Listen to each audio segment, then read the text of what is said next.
Hello दोस्तों, कैसे हो आप लोग? आए हो बच्चे हो गए। आज हम लोग हाइब्रिडाइजेशन के एक part molecular orbital theory MOT के बारे में पढ़ने वाले हैं। बहुत से बच्चे 11th-12th में बहुत से कन्फ्यूज़न में आ जाते हैं कि भाई कैसे होगा, कैसे इलेक्ट्रॉन फिलिंग होगी, इसमें anti bonding, bondings, bond order कैसे निकालें, इन चीज़ों के बारे में दिक्कतें आती हैं। ठीक है, आज सिंपली हम लोग जल्दी से इस कॉन्सेप्ट को क्लियर करते हैं। आपके सामने O2 का एक मॉलिक्यूलर ऑर्बिटल डायग्राम है। अब मैं आपको बताता हूँ कि आज हम लोग डाई मॉलिक्यूल्स के बारे में पढ़ेंगे, जैसे O2, N2, C2, nitrogen, di oxygen, di carbon, इस टाइप से। ठीक है, चलिए तो अब शुरू करते हैं हम O2 के बारे में। चलिए तो फ्रेंड्स, O2 का हम लोग अब मॉलिक्यूलर ऑर्बिटल डायग्राम बनाते हैं। तो O2 को बनाने के लिए पहले हम लोग ऑक्सीजन का एटॉमिक नंबर लिखते हैं, जो कि है 8। उसकी कॉन्फ़िगरेशन लिखते हैं 1s2, 2s2, 2p4। ठीक है, मार्कर थोड़ा स्लो चल रहा है, नेक्स्ट टाइम मैं कोशिश करूँगा सही चलेगा। ठीक है, अब लिखते हैं O2 का। O2 का हमारा हो गया 16। भाई 2 O2 हो गया, मतलब 1 8 और 1 8 16। ठीक है, ये हो गया 16। इसकी कॉन्फ़िगरेशन आपकी हो जाएगी 1s2, 2s2, 2p6, 6 2 8 2 10, 3s2, 3p4। ये इसकी कॉन्फ़िगरेशन है। ठीक है, कॉन्फ़िगरेशन बस हमें इसकी याद रखनी है, ओ की, आगे डायग्राम में काम आने, जो कि हमारे आगे डायग्राम में काम आने वाली है। ठीक है, अब हम लोग क्या करेंगे, बेसिकली बॉन्डिंग और एंटी बॉन्डिंग वाला कॉन्फ़िगरेशन लिखते हैं। तो एंटी बॉन्डिंग और बॉन्डिंग वाले कॉन्फ़िगरेशन कैसे लिखा जाता है? Sigma 1s2 sigma 1s2 star. ठीक है, दोनों हम लोग इसमें काउंट करेंगे, ये 2 और ये 2 काउंटेबल होता है। ठीक है, फिर sigma 2s2 sigma 2s2 star. ठीक है, अब कितने हो गए टोटल हमारे? 2 4 6 8। ठीक है ना, 8 नंबर ऑफ इलेक्ट्रॉन्स हो गए। अब आता है सिग्मा 2p(x), फिर 2। ठीक है, अब यहाँ पे एंटी बॉन्डिंग नहीं है। एंटी बॉन्डिंग यहाँ पे पहले एक ब्रैकेट लग के इसकी कॉन्फ़िगरेशन होती है, जो कि होती है अगर आपका नंबर ऑफ इलेक्ट्रॉन्स या फिर कह सकते हैं एटॉमिक नंबर 8 से ज़्यादा होता है, तो हम लोग लेते हैं 1 2 2 1। ठीक है, और 8 से कम होता है, लेस देन 8 होता है, तो 1 2 1 2। ठीक, तो इस कॉन्फ़िगरेशन के हिसाब से अब हमारा आएगा पाई 2p2y, पाई 2p2z। अब आप कह रहे होगे कि p में, देखो आप लोग जब ऑर्बिटल्स के बारे में पढ़ते हो तो p ऑर्बिटल में px होता है, py होता है, pz होता है। आप लोगों ने पढ़ा होगा क्लास 11th में, है ना, जब हम लोग इसकी ऐसे ऑर्बिटल का ये जो डायग्राम बनता है, तो इसमें x एक ये ऐसे 3 एक्सिस होते हैं। ठीक है, एक्स वाई जेड। तो इसी एक्सिस को यहाँ मैंने x लिया है, ये रहा y और ये रहा z। ठीक, अब हम लोग अगर नंबर काउंट करें तो 2 4 6 8 10 12 14 14 हो गए। अब हम लोग यहाँ पे लेते हैं 2p(y)1, ये एंटी बॉन्डिंग का, ये बॉन्डिंग का, ये एंटी बॉन्डिंग का, 2p(y)z)1 स्टार।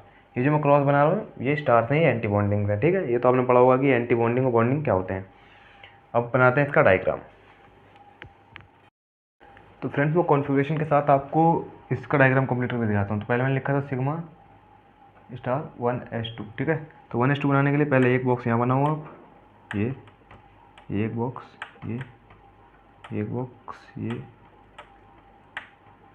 एक बॉक्स और ये।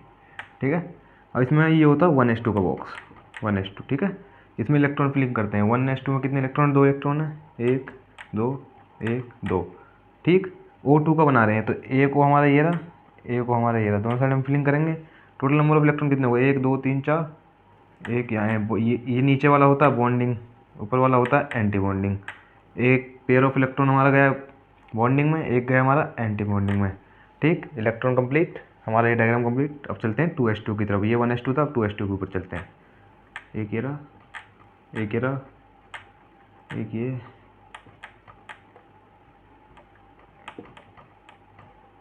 ठीक, सेम, एक इधर, एक इधर, 2s2, ये रहा, ये और ये।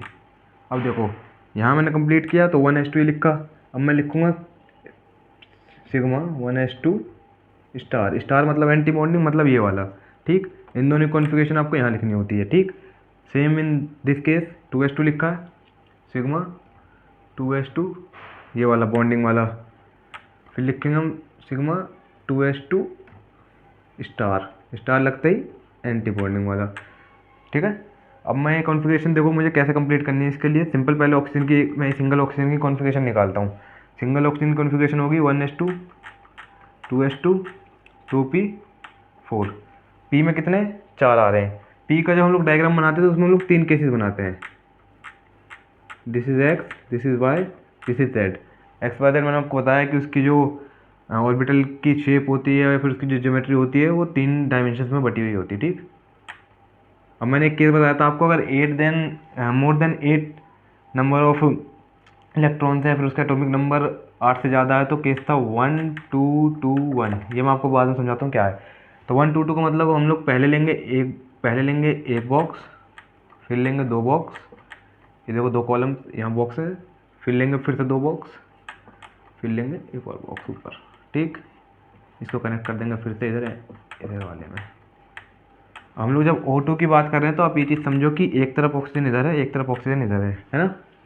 अब करते हैं फिलिंग। फिलिंग में अब देखो 1s2 में कंप्लीट, 2s2 में कंप्लीट, ये 2p4 मतलब 4 इलेक्ट्रॉन है एक साइड में, तो 1 इलेक्ट्रॉन 2 इलेक्ट्रॉन 3 इलेक्ट्रॉन, ठीक है भाई। चौथा कहाँ डालें, एक्स में। अगर एक्स वाई जेड यहाँ पे है तो इस साइड उल्टा होता है, इस साइड होता है जेड वाई एक्स, ठीक। देखो आप एक्स वाई जेड उल्टा जेड वाई एक्स। अब इसकी इलेक्ट्रॉन फिलिंग भी सेम इस टाइप से, ठीक। ये कर दी हमने फिलिंग। वो सॉरी यहाँ पर आएगा ये एक्स में, है ना। अब इसमें क्या होता है, ये होता है एक्स, ये होता है जेड, ये होता है वाई, एक्स जेड वाई। वैसे ही मर्जी एक्स वाई जेड आप किधर, ये वाला एक्स वाई कहीं भी ले, सॉरी जेड और वाई आप कहीं भी ले सकते हो। इसमें कोई ऐसा नहीं है कि जेड और वाई इधर इधर लेफ्ट हैंड पे रखना है, राइट हैंड पे रखना है, ठीक है। ये होगी एक कॉन्फ़िगरेशन। अब इसको कंप्लीट करते हैं। 1 2 3 4 इलेक्ट्रॉन इधर है, 1 2 3 4 इलेक्ट्रॉन इधर हैं। अब करते हैं फिलिंग। कितने हो गए, 1 2 3 4, 1 2 3 4, 8 इलेक्ट्रॉन्स हो गए। 2 यहाँ कंप्लीट करे मैंने, 2 मैंने यहाँ कंप्लीट करे, 2 मैंने यहाँ कंप्लीट करे, 2 4 6 हो गए। अब मुझे कितने 2 और चाहिए 8 कंप्लीट करने के लिए, तो मैं एक इसमें डालूंगा, एक इसमें डालूंगा। अब मेरे पे इलेक्ट्रॉन नहीं बचे भाई। 1 2 3 4 मेरे इसमें आते, 1 2 3 4 मेरे इसमें आ गए, ठीक। अब यहाँ जो है मुझे 8 से इनमें फिलिंग करनी थी। 2 मैंने इसमें कंप्लीट करे, 2 मैंने एक्स में, 2 जेड में, 2 वाई में, ठीक। 6 मेरे यहाँ कंप्लीट हो गया, मुझे 2 और फिल करने हैं, तो मैंने दोनों में एक डाल दिया। अब मेरे पे नहीं बचा, कंप्लीट हो गया। ये हो गया बॉन्डिंग पेयर, ये हो गया एंटी बॉन्डिंग पेयर, ठीक। अब मैं समझाता हूँ ये केस क्या है। 1 2 2 1 का मतलब यहाँ पे जब हम लोग चेंज करते हैं तो सिग्मा 2s, सॉरी यहाँ पे होगा सिग्मा 2p(x)2। 2p(x)2 का मतलब ये वाला x, यहाँ पे x है, उसमें 2 इलेक्ट्रॉन पूरे हैं, तो मैंने लिखा 2p2x, ठीक। अब आता पाई, ये जो 2 बॉक्स होते हैं ये होते हैं पाई के। पाई 2py2 इलेक्ट्रॉन पूरे y के पूरे, ठीक। पाई 2pz2 एक्स और वाई, जेड और वाई का कंप्लीट है, जेड और वाई का मैंने कंप्लीट कर दिया। अभी एक चीज़ आप ध्यान रखना कि मैंने अभी स्टार मतलब किसी पे भी एंटी बॉन्डिंग का साइन नहीं लगाया। अभी एंटी बॉन्डिंग की बात नहीं चल रही, अभी सिंपल इसकी बात चल रही, ठीक। अब आते हैं एंटी बॉन्डिंग की बात। इसकी ये हो गया, मान लो इस कॉन्फ़िगरेशन को आप मैच करो इससे। मैंने यहाँ लिखा 1 2 2, अब ये क्लोज होकर फिर से 1 1 मतलब फिर से, सॉरी 2, ये कंप्लीट हो गया। अब एंटी बॉन्डिंग का 2 लिखूँगा। एंटी बॉन्डिंग का 2 मतलब पाई 2py1 स्टार। अब मैंने वहाँ 1 क्यों लिखा है ये आप सोचो कि क्योंकि यहाँ पे एक इलेक्ट्रॉन फिलिंग है, तो इसीलिए मैंने यहाँ पे 1 लिखा, ठीक। अब यहाँ पे पाई 2pz1 ये, और ये हो गया 2, ठीक। अब आप इससे इसको मैच करने की थोड़ा सा कोशिश करो कि देखो सिग्मा 2px2 मैंने इसलिए लिखा क्योंकि यहाँ पे मेरी इलेक्ट्रॉन फिलिंग कंप्लीट हो चुकी थी। सिग्मा 2px और 2, 2 इलेक्ट्रॉन पूरे। फिर मैंने लिखा यहाँ, इसको भूल जाओ अभी, इसको कंफ्यूज मत होना, पाई 2py y और 2, 2py ऊपर 2 का मतलब ये है कि 2 इलेक्ट्रॉन y में भी कंप्लीट है मेरे, हाँ जी कंप्लीट है। पाई 2pz2, 2 इलेक्ट्रॉन मेरे z में भी कंप्लीट है, ठीक। लेकिन ये सारे मेरे बॉन्डिंग केस बन रहे थे। ये नीचे वाली मैंने बताया था आपको, ये बॉन्डिंग होती है, ये बॉन्डिंग पेयर्स है, ये बॉन्डिंग पेयर्स है, ठीक है। बट जब बात आती है एंटी बॉन्डिंग्स की, यहाँ देखो मैंने स्टार मारे हैं, ये वैसे मैं मारकर मैं नेक्स्ट टाइम कोशिश करूँगा सही होगा। ये मैंने स्टार मारे हैं, ठीक है, जो स्टार्स हैं। ये जो स्टार्स हैं इसका मतलब एंटी बॉन्डिंग का केस है। तो एंटी बॉन्डिंग के 2 ही केस बन रहे थे जिनमें एक एक इलेक्ट्रॉन था, एक जेड में था एक वाई में था। ठीक है, तो सिंपली हमने इसको एक फिलिंग करी जेड में, एक करी वाई में। अब आप ट्राई कर सकते हो N2 का C2 का। बाकी मैं नेक्स्ट लेक्चर में, ये हमारा लेक्चर 1 था, मैं लेक्चर 2 में N2 और C2 का इसको कंप्लीट कराता हूँ। उसके नेक्स्ट लेक्चर में हम लोग बॉन्ड ऑर्डर भी पढ़ने वाले हैं। ठीक है।